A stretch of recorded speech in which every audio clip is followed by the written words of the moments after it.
Greetings, friends and family. Welcome to your favorite program on IGTV. That is the Faith Minute. I'm talking about a man that you've all heard of, you all know. We've been talking about him for a couple of different sessions now. And that is the man whose name is Nehemiah.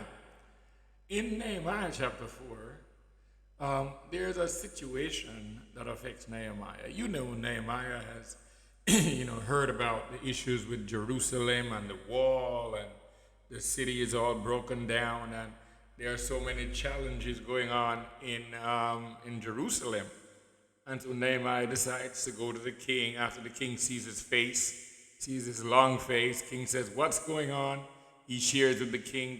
The king gives him resources, letters, and the king sends him on his way with everything pretty much that he needs to do what is on his heart to do.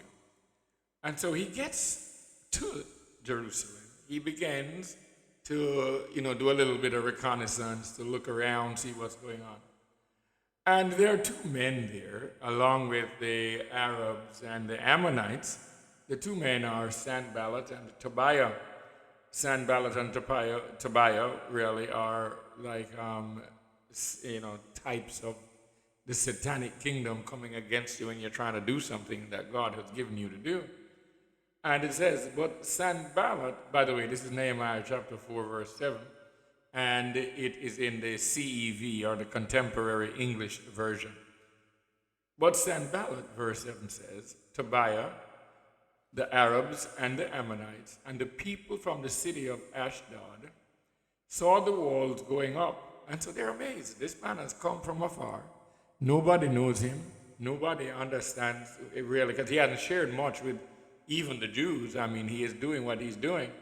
But then he says, and they say they see the walls going up and the holes being repaired.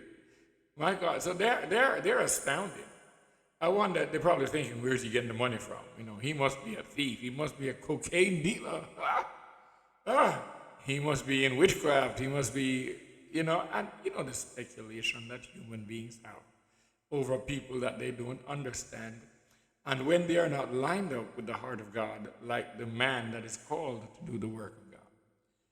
The next sentence says, so they became angry. Now, this is God's word, okay? They became angry, and they decided to stir up trouble. Can you imagine when you're in church and you're doing everything you know to do? You're on your job and you're doing everything you know to do. You are working out things the way you know how to work them out with God. And somebody comes on the scene. In verse 7 it says, to stir up trouble. How many of you can attest to that? Can testify that there are some stirring uppers? There are some trouble stir uppers? that are in our midst sometimes. And they decided to fight against the people of Jerusalem. But Nehemiah never stopped what his heart set out to do. Verse 9 says it this way, but we kept on praying to our God, and we also stationed guards day and night. So they didn't just pray. And that's the thing that you and I got to get an understanding of. The men and women of God in the Old Testament and in the New Testament, they didn't just pray. They did something also. This man prayed, and he covered himself with prayer, but he also put guards in place. He wanted to cover his bases. And I imagine that was the wisdom of heaven. You see, my friends, when your plans are threatened by your friends, your enemies, and the circumstances of life, you've got to pray, but you also have to establish a guard. You have to establish a place where the enemy cannot come over. The enemy cannot enter. Set a guard at your gate, and you disallow anything that's illegal from coming through the gates that you have established. May God bless you. This is the Faith Minute.